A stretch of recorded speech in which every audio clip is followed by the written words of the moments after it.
আসসালামু আলাইকুম।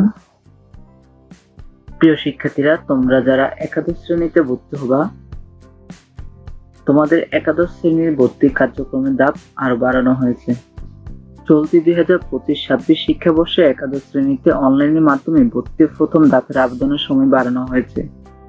শিক্ষার্থীদের চাপ ও সুবিধার কথা বিবেচনা করে আবেদনের সময় 11 আগস্ট থেকে বাড়িয়ে আগামী 15 আগস্ট শুক্রবার রাত 8টা পর্যন্ত করা হয়েছে।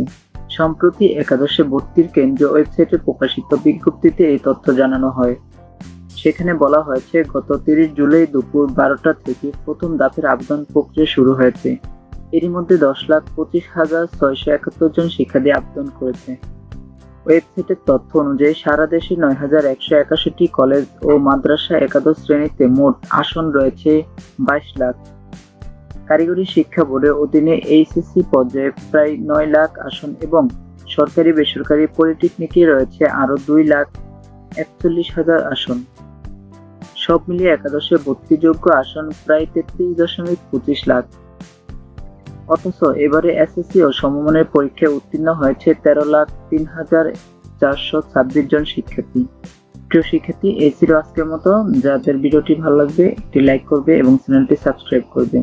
ধন্যবাদ সবাইকে। আসসালামু আলাইকুম।